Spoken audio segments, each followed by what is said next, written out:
Trump administration was very slow to get into the agency. So I get there in February, and we have what's called a privilege walk as part of the orientation, where you are given an identity. Now, Good morning, everybody. Good and morning. so when they read lines like, I get discriminated against because of government services, or people don't like look how I look. So you took a step forward if it can apply, and if you didn't. And so Getting ready, eating breakfast, the everyone. Indigenous woman with unwanted pregnancy and the male prostitute were at the other end, and then we talked about our privileges. All right, so you were trained to be a Scandinavian woman in a privilege walk, not root out corruption. What kind of disguises do they use to fund these projects? I mean, did they just change the names of these things? Is there really some other reason we're doing this? Yeah, they're very effective at rebranding things. So in the first Trump administration, the priorities were support national interest, as they are now. Another thing was countering terrorism and promoting self-reliance. So I went to a country, so you have one example, they had a feminist women's book club that had been started under the Obama administration, and then they now said this is a counter-terror program because feminist women are key fighters in the battle against terrorism. Oh, yeah. What happened when you raised concerns that this thing was just a big corrupt money pit? And so I reported one of my subordinates for criminal conflict of interest, and then the first discouraging sign was I was told, well, that's nice to want to do that. Most people here don't want to report corruption, but they didn't tell me why. Later figured out it's because you get in a lot of trouble. So I was accused of publishing classified information, something I written 2 years earlier, but had never been subjected to any prior question.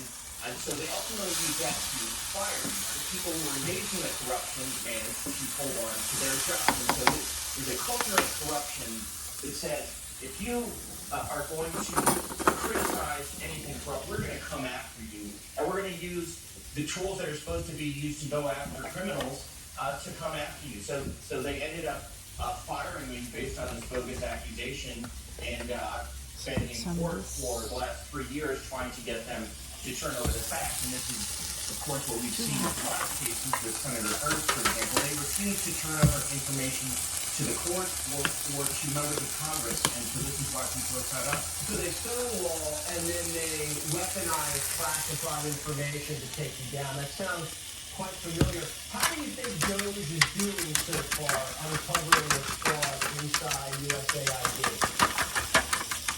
Well, from what it seems so far, they think he's doing a good job.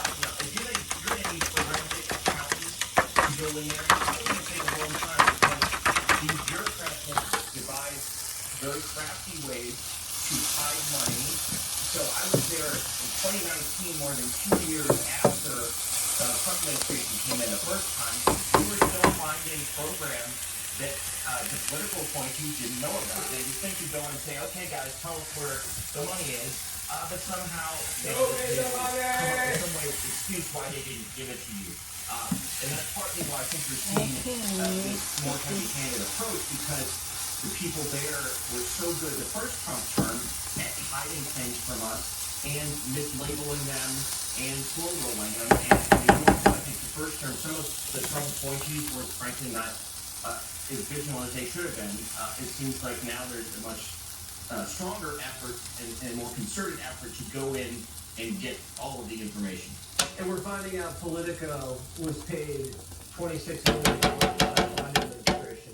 Can you come up with any legitimate reason why the Biden people are paying so much for Politico subscriptions?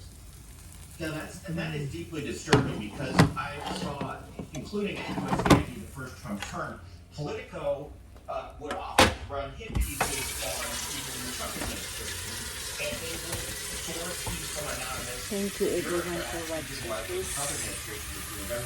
Subscribe.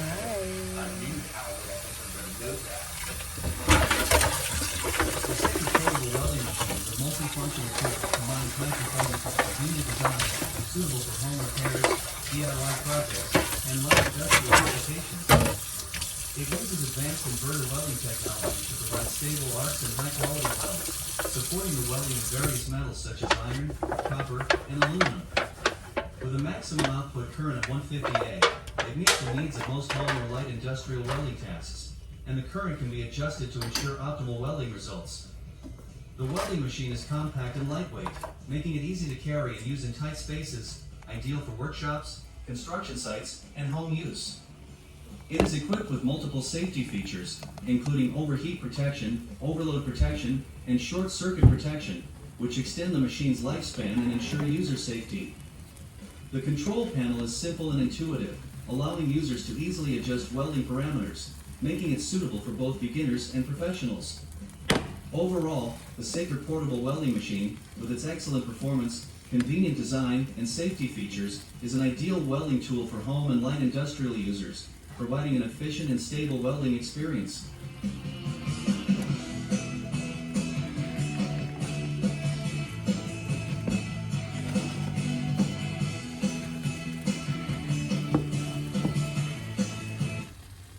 What is one precautionary thing you need to do Breakfast. to make sure Cooking you breakfast, don't sir. lose your personal biggest bass? Wow, babe, what's going on? Omelette.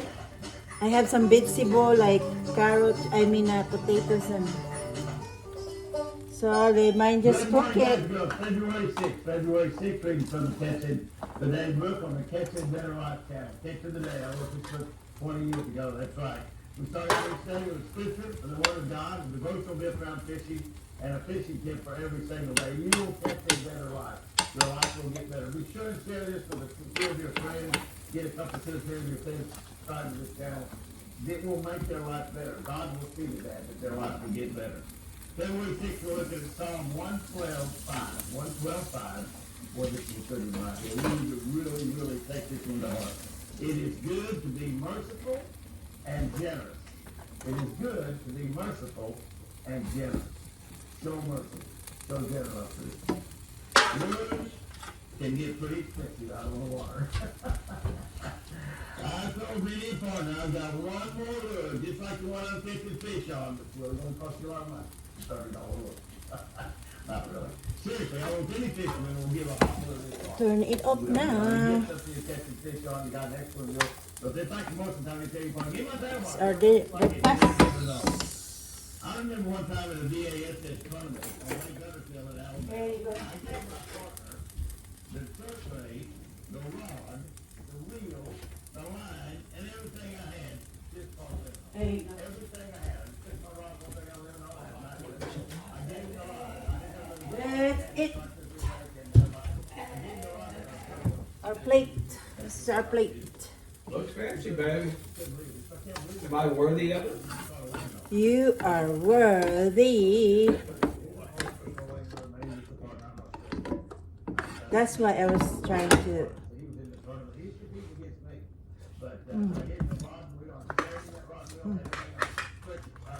Quick meal. Let's heat up this rice a little bit. The pan is still hot. The pan is still hot. God intends for us to be generous, not only with our money, but also our time. Our time is what we need to be generous with our time as well as our money. When we give of ourselves, when we give our resources, we will always receive much more in return. That's the key to mercy. When we show mercy, when we show generosity, we get more mercy and more generosity in return. That return might not be immediate, might not happen the same day, but it will definitely come about. We will receive mercy and generosity back. The pan is still hot. Eat for breakfast. Here's a tip for today.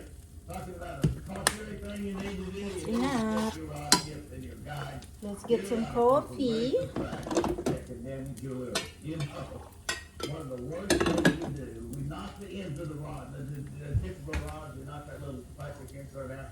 We do that by taking that. It's a quick meal. I've always been kind of funny. I got Is it quick? Lucy rod, I'm trying to get back a bait that's not nearly that. I want to get those baits back. We end up knocking the end of that rod out. So check that periodically. because if you knock that out or you break it, crack it, it's going to damage your fishing line. Check your other ones also. One of the easiest ways to do it is with cute.